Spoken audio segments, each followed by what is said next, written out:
You're watching Eye on Africa here on France 24. I'm Julia Kim. These are the top stories on the continent. Amnesty International accuses the Nigerian army of raping women rescued from Boko Haram. Nigeria's military says the claims are false and malicious. The Democratic Republic of Congo is on high alert after the escape of 2 dying Ebola patients. According to Doctors Without Borders, the pair then went to a prayer meeting, potentially exposing 50 people to the deadly virus. And the UN envoy for Burundi has called for talks to be relaunched between the government and the opposition. This after last week's constitutional referendum result, which could allow President Nkurunziza to stay in power until 2034. The opposition says that vote was marred by fraud. First, Nigeria's military has been accused of committing human rights offences by Amnesty International. Accounts of rape, torture and indiscriminate killings have been published in its 89-page report. Women and girls abused by the jihadist group Boko Haram were then allegedly raped by the soldiers sent to protect them. The Nigerian military has denounced the claims as false and malicious. Laurent Bashdecker reports. Accusing the Nigerian army of war crimes and crimes against humanity. A new report by Amnesty International says members of Nigeria's military tortured, raped and killed civilians during the country's 9-year fight against the Boko Haram insurgency.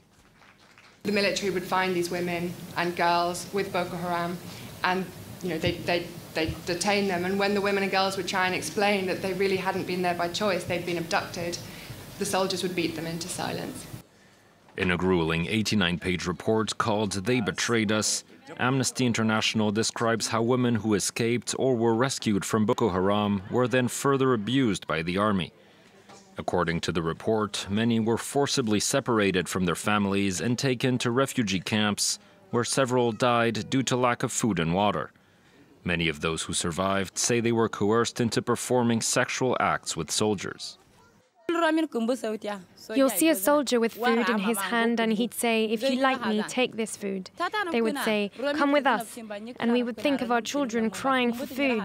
If you'd accept the food, he'd come back to have intercourse with you. And if you refuse, he'd use force to rape you.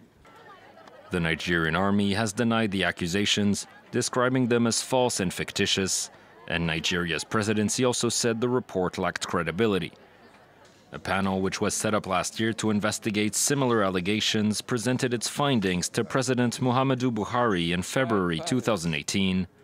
These findings were never made public. And now another world news across the continent. Bikina Faso has broken diplomatic ties with Taiwan, the second country to do so this month. The move has been applauded by China, which refuses to recognize the island nation's sovereignty. Taipei has accused Beijing of using, quote, dollar diplomacy to steal its allies.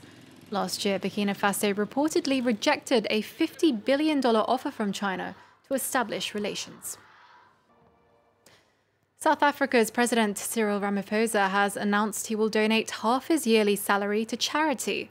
The €114,000 donation will go towards a new fund created in honor of Nelson Mandela. One of the country's richest men, Ramaphosa said he hopes this will encourage the wealthy to help the nation. The fund will be launched on the 18th of July to mark the 100th anniversary of Mandela's birth. Next, 2 dying Ebola patients in the DR Congo may have contaminated 50 people with the deadly virus. The pair escaped from hospital and were taken to a prayer meeting in the city of Mbandaka by their families. Both patients were vomiting and infectious and died just hours after the session ended. The Democratic Republic of Congo is racing to contain this latest outbreak, which has killed at least 22 people so far. Ramping up efforts against Ebola, authorities in Kinshasa have begun screening passengers traveling to and from the neighboring Republic of Congo in order to prevent the spread of the deadly disease.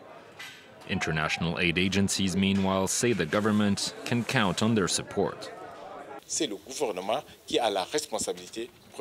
The government has the primary responsibility, and as the government's partner, we provide support to effectively manage the situation. The latest Ebola outbreak recently spread to the city of Mbandaka, which is home to 1.2 million people, sparking fears it could reach the capital and beyond.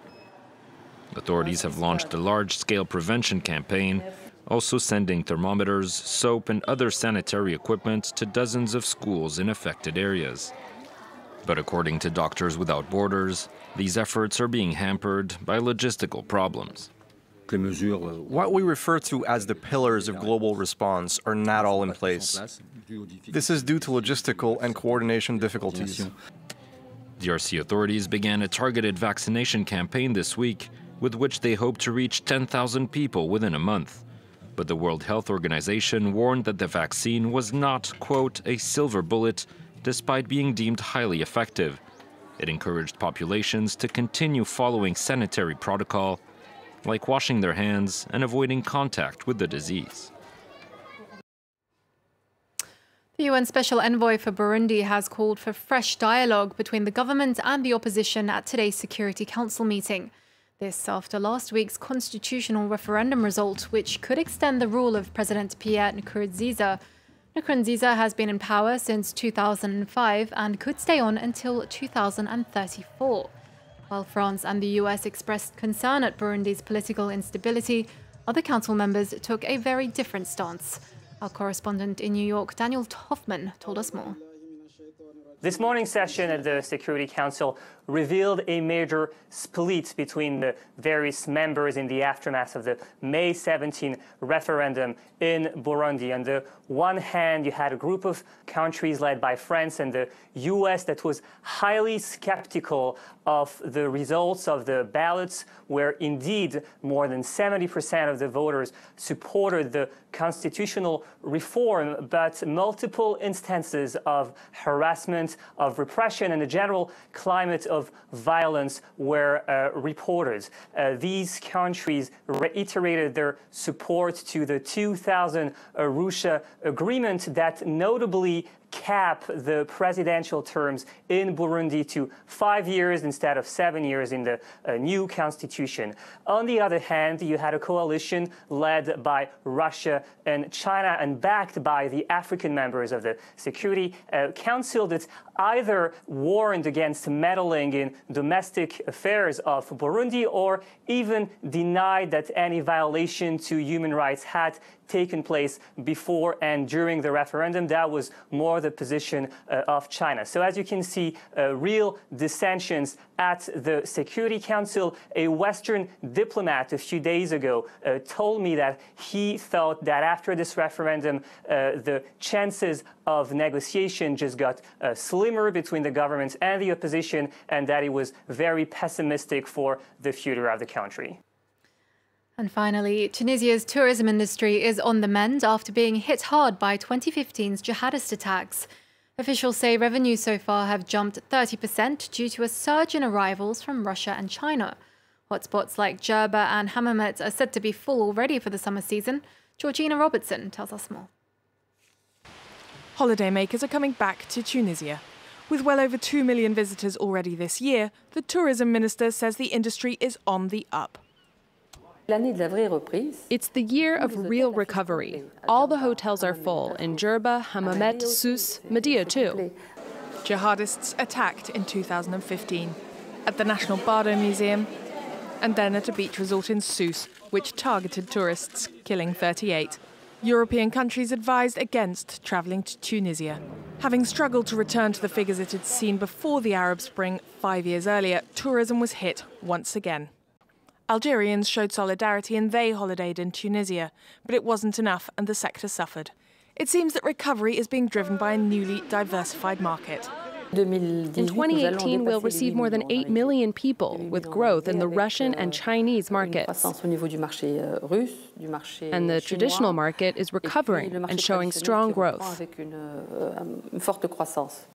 Chinese visitors are up 57%. Russian, 46%.